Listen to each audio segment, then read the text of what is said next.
MLA బంగారు ఉషారాణి గారికి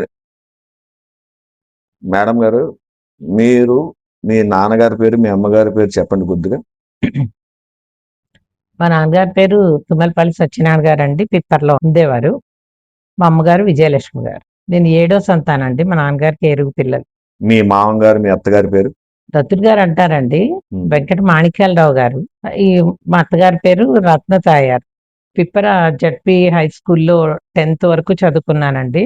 ఆ తర్వాత ఇంటర్మీడియట్, డిగ్రీ 2 years కూడా గుంటూరులో చదువుకున్నాను. మా పెద్ద సిస్టర్ వాళ్ళ ఇంటి దగ్గర ఉండి చదువుకున్నాను. మధ్య సుదర్శనం గారని ఎంపీ చేశారు వాళ్ళ ఇంట్లోనే, అంటే మా అక్క వాళ్ళ కోడలంటే. అక్కడే చదువుకున్నాను. ఏ సంవత్సరం అయిందమ్మా మీకు పెళ్లి? 1975లో పెళ్ళయిందండి. మేడం గారు, అప్పుడు అంటే అంత డిగ్రీ దాకా చదువుతాం అనేది మనలో చాలా తక్కువ. మీరు అది గొప్పే కదా, మీరు అంత చదువుతాం మనలో ఆరే వయసులో.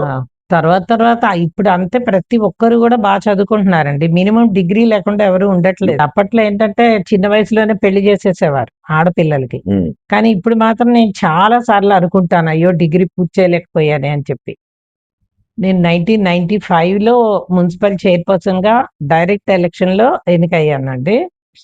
అలాగే 2009లో ఎమ్మెల్యేగా ఎన్నికయ్యాను. మొదటి మహిళా చైర్పర్సన్, అలాగే మొదటి మహిళా ఎమ్మెల్యేగా 2 సార్లు కూడా మంచి మెజారిటీతో గెలిచాను. మేడం గారు, అప్పుడు గట్టి పోటీ వచ్చింది. ఒక ప్రముఖ సినిమా హీరో ఆల్రెడీ ఆంధ్ర ఇండియాలో నెంబర్ 1. అప్పుడు మీకు ఏ రకమైన ఒత్తిళ్ళు వచ్చినాయి? రాజకీయంగా ఎవరు పోటీ చేసినా కూడా వాళ్ళకి అపోజిషన్ ఎవరో ఒకళ్ళు, నేను చేయాలి, పోటీ చేయాలి, నేను చేయాలి, మీకేంటి అనేది ఉంటుంది. ఒక మహిళగా మీరెప్పుడు ఇంట్లోంచి బయటికి రాలేదు, కానీ ఇప్పుడు ఎలాగలగారు మీరు అని నన్ను చాలా అపహాస్యం చేసిన వాళ్ళు చాలా మందే ఉన్నారండి. సో ఎలా అయినా మున్సిపల్ చైర్పర్సన్ గా చేసిన అనుభవం కూడా నాకు ఉంది కాబట్టి నేను తప్పకుండా గెలుస్తాను, ప్రజలతో మంచి సత్సంబంధాలు ఉన్నాయి నాకు అని కూడా చెప్పాను. అలాగే పాలకొల్లు టౌన్లో కూడా చైర్పర్సన్ గా ఉన్నప్పుడు అందరికీ కూడా నేను చాలా హెల్ప్ చేశాను. అన్ని రంగాల వాళ్ళకి కానీ, అన్ని కులాల వాళ్ళకి కానీ అందరికీ కూడా స్థలాలు ఇప్పించి బిల్డింగ్ కట్టుకోవడానికి అది కూడా సహకరించాను. వాళ్ళ బిజినెస్లకి కానీ ప్రతిదానికి కూడా నేను అందరితో టచ్లో ఉండేదాన్నండి. ఎవరు ఏమైనా కూడా కష్టం తీర్చేదాన్ని, ఏమీ ఆశించకుండా కష్టపడి పనిచేశాను నేను.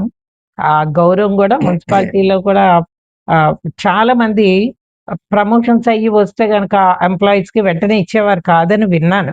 కానీ నేనే అడిగి ఒక 6 monthsకి ఒకసారి ఎవరెవరైతే లిస్ట్లో ఉన్నారో వాళ్ళందరికీ ప్రమోషన్స్ ఇవ్వాలని చెప్పి తీసుకోవడం, మున్సిపాలిటీని కూడా ఇంచుమించుగా 2-3 రోజులకు ఒకసారి అన్ని వార్డులు తిరిగి నేను అన్ని కూడా పరిశీలించి ఎక్కడెక్కడ ఏ సమస్యలు ఉన్నాయన్నో వెంటనే పరిష్కరించేదాన్ని కన్సర్న్ డిపార్ట్మెంట్ తోటి. అలాగే ఇప్పుడు కూడా ఎమ్మెల్యేగా కూడా పొద్దున లేచినప్పటి నుంచి కూడా ఎవరో ఒకళ్ళు నాకు వస్తూనే ఉంటారు. నేను వీళ్ళ వాళ్ళ నాకు పని చేశారా, నాకు పని చేయలేదా, లేకపోతే వేరే పార్టీ అని కూడా చూసే ఎరగను నేను. వచ్చిన వాళ్ళందరికీ కూడా సమానంగా నేను పని చేసి పెడతాను. మేడం గారు, మీరు ఫస్ట్ మున్సిపల్ చైర్మన్ గా చేసిన ఏ సంవత్సరం అండి? 1995లో అండి. 95 నుంచి 2000 వరకు చేశాను. అంటే అప్పుడు డైరెక్ట్ ఎలక్షన్ కదా, మున్సిపల్ డైరెక్ట్ ఎలక్షన్ అండి. ప్రజలే ఓట్లు వేసుకున్నారు, మున్సిపల్ కౌన్సిలర్లు కాదు. 2 ఓట్లు ఉండేవండి. కౌన్సిలర్కి 1 ఓటు, చైర్మన్కి 1 ఓటు.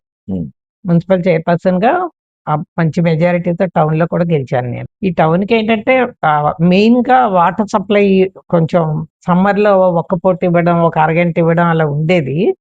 నేను వాటర్ సప్లై ట్యాంక్స్ అంతకుముందు ఒకటి ఉండేది, 2 ఉండేవి. నేను 3వ కూడా కట్టించాను. నేను ఉండగానే పర్మిషన్ తీసుకొచ్చాను, అది తర్వాత కట్టడం జరిగింది. అంటే ఇంటింటికి కుళాయి పైప్ లైన్లు వేస్తాం, అవి కూడా వేయించామండి. 100 రూపాయల కుళాయికి 100 రూపాయలకే కుళాయి అని అప్పుడు గవర్నమెంట్ ప్రతిపాదించింది, శాంక్షన్ చేశారండి. అలా 100 రూపాయలకి ఇంటికి కుళాయిలు వేయించుకునే వాళ్ళు కూడా చాలా మంది ఉన్నారు. దాన్ని బట్టి వాటర్ కెపాసిటీ కూడా పెంచాలని చెప్పి నేను 3వ ఫిల్టర్ బెడ్ కూడా చేయించాను. సో చేయించానంటే జస్ట్ స్టార్ట్ చేసాము, చేయగానే మా పీరియడ్ అయిపోయింది, నెక్స్ట్ కంప్లీట్ చేశారు. 1995లో డైరెక్ట్ ఎలక్షన్ అంటే కౌన్సిలర్లు ఎన్నుకునే పద్ధతి కాకుండా డైరెక్ట్ ఎలక్షన్లో నేను మున్సిపల్ చైర్పర్సన్ గా గెలుపొందాను. మంచి బంపర్ మా మెజార్టీతో, ఆ రోజుల్లోనే 7500 మెజార్టీతో గెలుపొందాను నేను. ఇంచుమించుగా ఒక 200-300 కోట్లతో ఒక మహిళని, ఆ వైశ్య మహిళనని కూడా ఎవరు నన్ను చూడకుండా, భావించకుండా, ఏం అడిగితే అవి ఎవ్వరు ఏదడిగినా కూడా నేను చేసి పెట్టేదాన్ని. చైర్‌పర్సన్‌గా ఉండగానే అన్ని కమ్యూనిటీస్‌కి కూడా నేను స్థలాలిచ్చి వాళ్ళ కమ్యూనిటీ హాల్ కట్టుకోవడానికి కానీ ఇచ్చాను. అంటే ఫర్ ఎగ్జాంపుల్ గౌడ సంఘం వాళ్ళకి గాని, బట్ జెట్లు కార్మికులు సంఘం వాళ్ళు, అలాగే పూలు, పండ్లు సంఘం వాళ్ళు, ముఖ్యంగా మా కాంగ్రెస్ పార్టీ నుంచి నేను గెలిచాను కాబట్టి అప్పట్లో కాంగ్రెస్ పార్టీకి కూడా ఒక ఆఫీస్ కట్టించడం జరిగింది. సో, ఒక ఆర్య వైశ్యులని గాని, మహిళ గాని ఏమి గాకుండా నేను ధైర్యంగా అన్ని పనులు కూడా చేయించాను. ఎవరు ఏమడిగినా సరే, ఈ పార్టీ, ఆ పార్టీయా, లేకపోతే ఎవరు ఏ కులం అని నేనెప్పుడు చూడలేదు. అప్పుడు గాని, ఎమ్మెల్యే అయ్యాక కానీ కూడా చూడలేదు. ఎవ్వరు ఏ పని అడిగినా కూడా వచ్చి నేను అన్నీ కూడా చేసి పెట్టేదాన్ని. ఇప్పుడు కూడా చాలా మంది నాకు వచ్చి ఏమైనా పనులు అడుగుతూ ఉంటారు. చేస్తాను ఇప్పుడు కూడా. మేడం గారు, మీరు కాంగ్రెస్ భవనం అనేది ఆంధ్రాలో ఫస్ట్ బిల్డింగ్ మీదేనా? అవునండి. ఆ రోజు రాజశేఖర్ రెడ్డి గారు ఉన్నప్పుడు నేను బిఫోర్ ఎమ్మెల్యేగా ఉన్నప్పుడు అడిగారు. రాజశేఖర్ రెడ్డి ఒక పెద్ద మీటింగ్‌లో ఎవరైనా సరే పర్సనల్‌గా అంటే ఆహ్, ఫండ్స్‌తో గాని ఏదైనా కాంగ్రెస్ పార్టీ ఆఫీస్ కట్టించారా అని అడిగారు. జస్ట్ ఎంటర్ అయ్యాను గానీ నేను పెద్ద సీరియస్‌గా మాట్లాడలేదు. అప్పట్లో నేను చాలా కష్టపడ్డాను. కాంగ్రెస్ పార్టీ ఆఫీస్ కట్టించడానికి చాలా ఎగనెస్ట్‌లొచ్చినియి కొంతమంది ద్వారా. ఎందుకంటే మంచి పేరొస్తదేమో అని కొంచెం ఎగనెస్ట్ చేయడం జరిగింది వేరే వాళ్ళు. నేను నా సొంత మనుషుల్ని అక్కడ కాపలా పెట్టుకొని బిల్డింగ్ పూర్తయ్యే వరకు కూడా దగ్గరుండి అన్నీ చేసుకున్నానండి. అలా కాంగ్రెస్ పార్టీ ఇప్పటికి కూడా మంచిగా రన్ అవుతుంది. మేడం గారు, మీరు ఎమ్మెల్యేగా ఏ సంవత్సరం అండి? అప్పుడు మెజార్టీ ఎంత వచ్చింది? 2009లో గెలిచానండి. 5,600 మెజారిటీ వచ్చింది. చాలా మున్సిపల్ చైర్మన్‌గా చేసిన ఎక్స్‌పీరియన్స్‌తో జనం అందరూ గూడా అంటే ఓటర్స్ అందరూ కూడా నా వెనక చాలా బాగా వచ్చి కష్టపడి పనిచేసి ఎలా అయినా సరే లోకల్ మెంబర్‌ని గెలిపించుకోవాలి. అందులో గతంలో మున్సిపల్ చైర్‌పర్సన్‌గా చేశారు. ఆ అనుభవం మీద ఇప్పుడు కూడా మనకు అండగా ఉంటారనే ఒక మంచి అభిప్రాయంతో నాకు ఓట్ చేశారండి. ఇక్కడ నియోజకవర్గ ప్రజలందరూ కూడా. ఇంచుమించుగా అందరూ కూడా నాకు చాలా బాగా ఓట్ చేశారు. చాలా మంది నాకు ఎగనెస్ట్ చేయాలని అసలు ఫస్ట్ నన్ను బయటికే రానీయలేదు.